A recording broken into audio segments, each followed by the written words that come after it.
So hello everybody, I'm here with Shaira Kim and we will introduce to you our basketball training program. For our objectives, we have three bullets. For our first bullet, we have demonstrate the ability to perform the offensive and defensive skills and strategies. For our second bullet, we have understand and apply, demonstrate proper etiquette and good sportsmanship,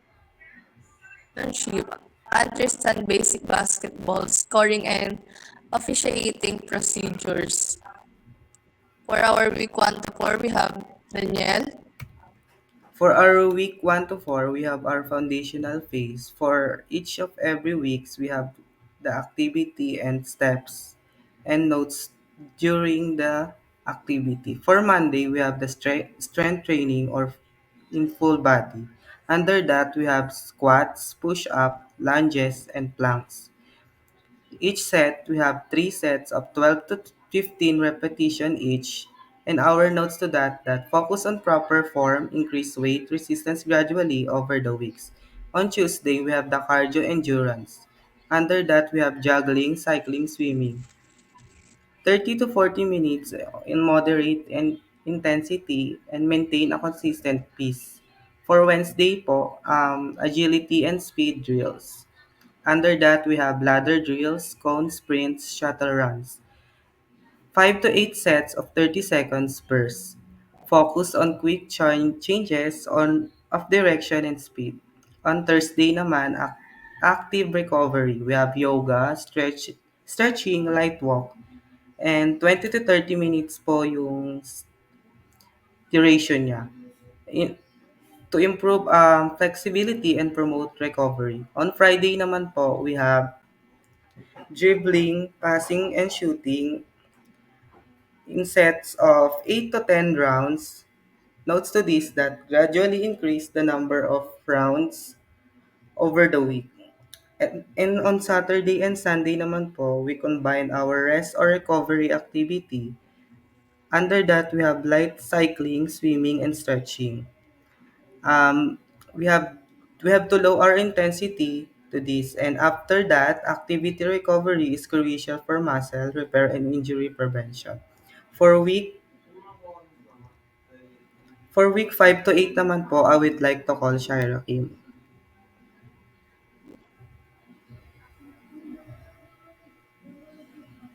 For week for our week 5 to 8, we have strength and power pace. So for Monday,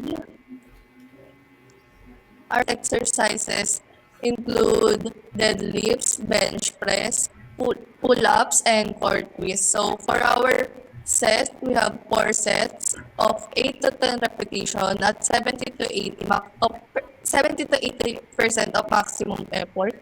Our notes is emphasizes compound movements for overall strength development. For Tuesday, our activity is plyometric, focusing on explosive movements. Exercises are include box jump, lateral hops, and then jumps. Our intensity is three sets of 10 to 12 repetition. Notes focus on explosivity, speed, and agility. Training exercises include acceleration drills and zigzag cone runs. Intensity is 6 to 10 sets of 40 to 60 meters. Notes increase speed and agility. Drill intensity progressively. First day, active recovery includes yoga, stretching, and liability and promotes recovery, essential for muscle repair and injury prevention. For Friday activity, skill training with advanced sport-specific drills, intensity 60 to 90 minutes, focuses on more complex drills simulating game-like scenarios. Saturday and Sunday, rest or recovery activities at low intensity include light cycling, swimming, and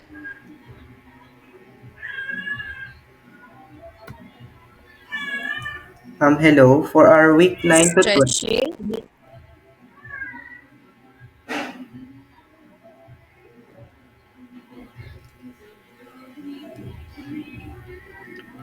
Hello, for week 9 to 12 po, our performance phase.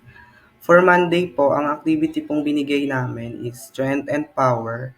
Under that po, we have Olympic lifts, cleans, snatches, squats uli, and explosive push-up.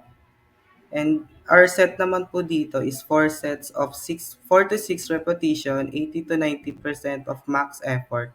And notes to this, focus on explosive power and technique. And going to Tuesday, we have the cardio and endurance high intensity. Under that po, we have long intervals under 800 meters at 800-meter pace, 6 to 8 rounds. And short intervals, 400 meters at 400 meters pace, 6 to 8 rounds.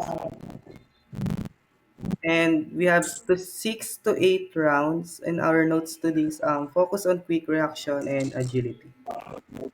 On Wednesday naman po, in our agility and reaction drills, we have parterre drills, shadow movements, reactive sprints, and set this, focus on mobility and flexibility, foam rolling, and stretching. Our notes to this is increase speeds and agility drills intensity.